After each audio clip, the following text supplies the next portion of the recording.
अखंड वाची नाम अखंड वाची नाम अखंड वाची नाम अयनवादी क्रोध काम तयानवादी क्रोध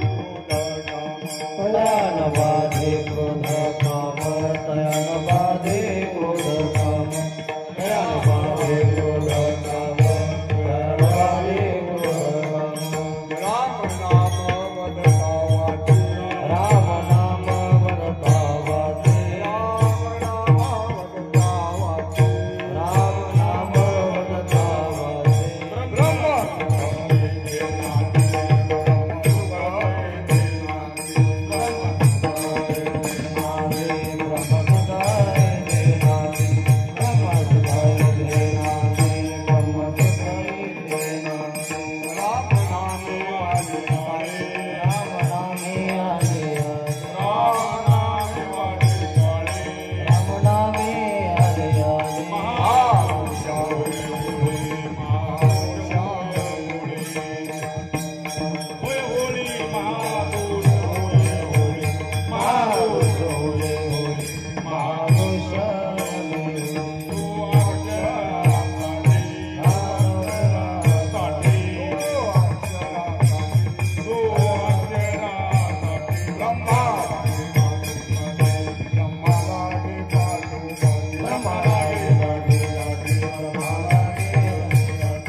भागवत महाराज भेदरे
अखंड वाचनाम अखंड वाचनाम अखंड वाचनाम अखंड वाचनाम अखंड वाचनाम अखंड वाचनाम अखंड वाचनाम अखंड वाचनाम अखंड वाचनाम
अखंड वाची नाम तयान बाधी क्रोध काम राम नाम वदता वाचे ब्रह्म सुख तिथी नाचे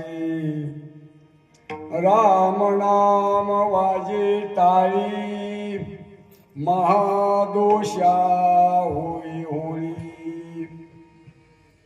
दो अक्षरासाठी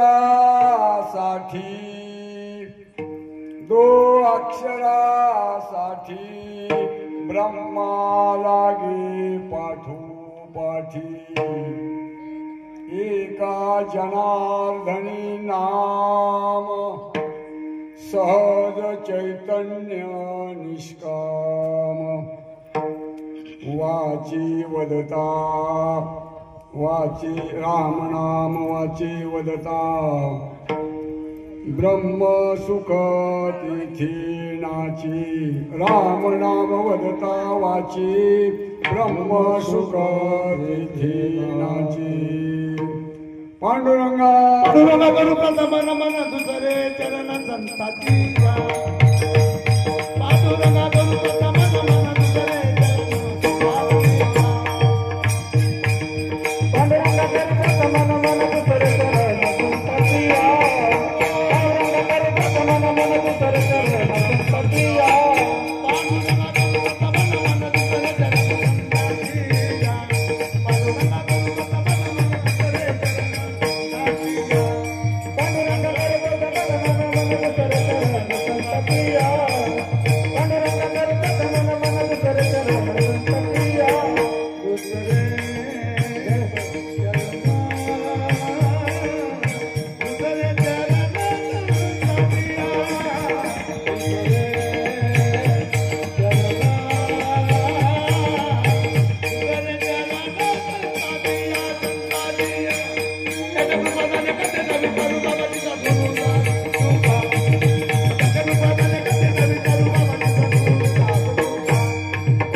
गणेशु केल्या स्मरण होय सकळ विद्येचे अधिकरण तेची वंदू श्री चरण श्री गुरूंचे ते नमस्कारोणी आता ओम नमो ज्ञानेश्वरा ओम नमो ज्ञानेश्वरा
साक्षात् परब्रह्म तस्मै श्री गुरुय नमः शिव भोळा चक्रवर्ती शिव भोळा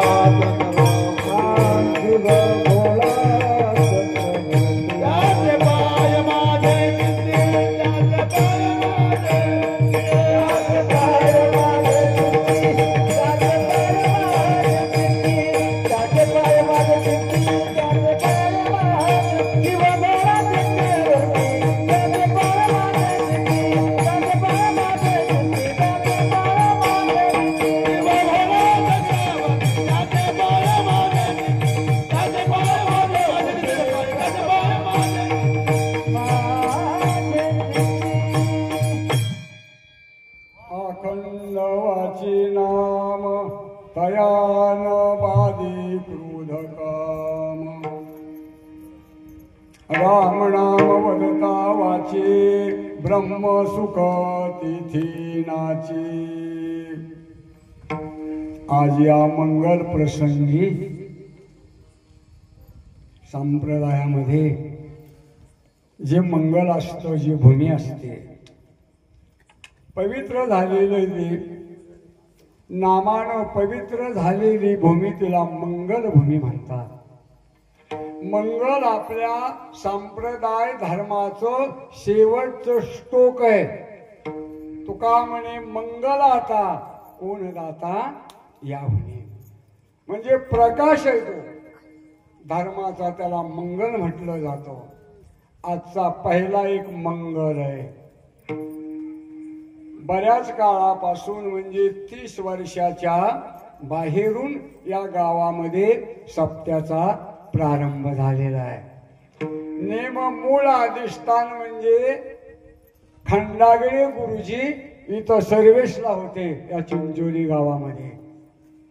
त्यानं स्वतःच आपला एक स्वतंत्र सप्ताह केला आणि त्यांचा सप्ताह संपला आणि मग पुढे एका वर्षानं या भैरोबाच्या मंदिरामध्ये सप्त्याला सुरुवात झाली। 30 वर्षे सहज निघून गेली, कसे गेली ते कळाले नाही। पुढे 30 नाही जायचे आता विठाला।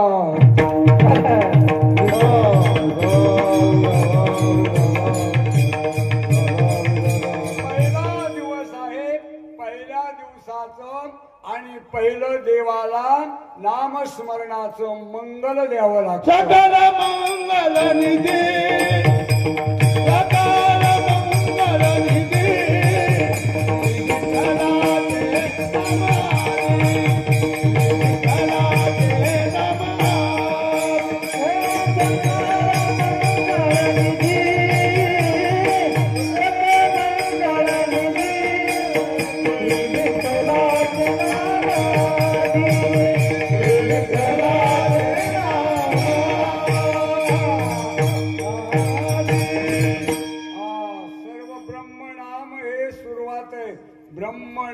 नामाची विखी ब्रह्मनामाने एवढं साधलं.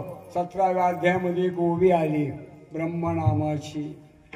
काय की बाबा अर्जुना एक सांगतो, हे नाम जे आहे ना, ओम सत सदाईशे, हे बोलणे तेथने तसे, जेथोनिका प्रकाशे दृश्य झाला. म्हणजे एवढं विश्व ज्यापासून निर्माण झालं, ज्या प्रकाशातून एवढं तयार झालं, त्या प्रकाशाला हे आपलं नाम तिथपर्यंत पोहोचत असतं. म्हणून या नामाने देवाची पहिली आंघोळ घालावी लागते. 3 प्रकारचं प्रदर्शन. आज पहिला दिवस आहे प्रारंभाचा. उपक्रम असा आहे, देवालाच पहिलं मंगल आहे. पहिलं मंगल नमस्कार रूप आहे. दुसरं मंगल क्रमांक 2 आशीर्वाद रूप आहे. आणि तिसरं मंगल वस्तू निर्देश आहे. 3 मंगल देवाकडे असतात. आज द्यायचे देवाला आणि कीर्तन संपवायचं. पहिलं वस्तू निर्देश मंगल या शब्दाचा अर्थ असा, ज्याच्या दरबारात सप्ताह चाललेला आहे हा कोण आहे, आणि त्या विश्वराचं आपल्या अध्ययन हृदयात घ्यावं, त्याची मूर्ती हृदयात घ्यायची, आणि नंतर जो मंगल केलं जातो त्याला वस्तू निर्देश म्हणतात. भगवान शंकराचा एक अवतार आहे, तो हा भैरवनाथ. आणि या भैरवनाथाचा जन्म भगवंत शिवाच्या हातावर झाला. एका राक्षसाचा निपात करण्यासाठी हातावर झालेलो हा भगवंताचा जन्म आहे. म्हणून त्याला काळ भैरव म्हणतात. शंकराने आपल्या हातात घेऊन त्याला सांगितलं, जा रे पुढचा शत्रू याचा घात कर. पण हा गेला, लाल बुंदाशी मूर्ती होती अग्नीसारखी, धावत गेला. पण पुढचा मातर वीर, त्याची पत्नी लई श्रेष्ठ होती, तिने सांगितलं मालकाला, फक्त काय करा, तुम्ही काही करायचं नाही, पण तुम्ही फक्त थांबा म्हणायचं. थांबा म्हणला की हा भैरव सुद्धा थांबला. ती आमची रुंदा होती, वारकऱ्याची भूषणे, रुंदेची भूषणे आपल्या गळ्यात आहेत. ही रुंदा एका राजकन्या, एक मोठी पतिव्रता होती. पण जालंधर हा तिचा मालक होता. बापाची लेकाची ओळख नाही असं काही शास्त्रामध्ये बऱ्याच खुणा आल्या. बाप लेकांची ओळख नसल्यामुळं तिथं विद्याचा प्रसंग येतो. मारुती रायाची आणि मगरध्वज यांची गाठभेट नव्हती रामायणामध्ये, पण हनुमंत खाली चालले होते पाताळामध्ये. त्यावेळेला त्या मगरध्वजने त्याला अडवलं होतं, ए बाबा तू कुठं चालला? आई माई राक्षसानं सांगितलं होतं आम्हाला राखण ठेवलं, तू परत माघारी जा. म्हणले तसं नाही जमायचं, राम लक्ष्मण चोरीला गेलेले म्हणून म्हणले मी त्या शोधाला निघालो, नाही जाऊ देणार. दोघांचं युद्ध लागलं. हनुमंताने त्याच्या नरड्यावर पाय दिला. पाय दिल्याबरोबर त्याला सांगितलं, त्याने सांगितलं माझा जर बाप असताना तर तुझी चांदी लोंबवली असती. म्हणला कोण आहे तुझा बाप? म्हणला तो रामायणामध्ये रामाचा सेवक हनुमान आहे. मारुतीरायानं पाय वर काढला, उचलून घेतला मुलगा. कसं जरी असलं काय असलं तरी मायेनं कुणाला सोडलं नाही. देव दानव मानव यक्ष रक्ष किन्नर कुणाला मायेनं सोडलं नाही. मायेचा प्रभावच असा आहे. लगेच हनुमंताची त्याची भेट झाली. मी का सांगतो, हे कधी कधी असं घडलं जातं, वडील एकीकड मुलगा एकीकड. शंकराचाच मुलगा होता जालंधर राक्ष, हो, पण नाही कळला तो. भगवान शंकर शिकारीला गेले आणि रस्त्यानं येता येता झोप लागली मंदिरामध्ये. त्यांना असं वाटलं की मी माझ्या कैलासावर आहे आणि पार्वती शिवेला आहे. अशा संधीमध्ये थोडं मायेनं त्यांना बिघडवलं. सकाळी उठले, आंघोळ स्नान करायला सागरावर गेले आणि त्या शंकराचा दिव्य असा रीत प्रसाद एका बेटाला गुंतला.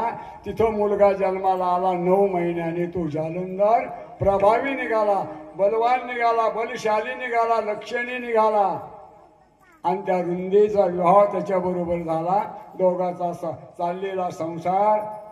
पण पुढं पुढं असं होतं, माणसं नाही, दानवच नाही उन्मत होत, आपली माणसं सुद्धा उन्मत होतात. म्हणजे काय होतं, पुढं पुढं बदल होतो. कसली जरी स्थिती आली तरी माणसाने तरी बदलू नये. जसा समुद्र तिन्ही वेशामध्ये सारखा असतो, उन्हाळा, पावसाळा, हिवाळा, समुद्रानं कधी आपली जागा सोडली नाही. तसं स्थितप्रज्ञ पुरुष अर्जुन असा आहे, त्याच्या स्थितीत कधीच बदल होत नाही. विठाला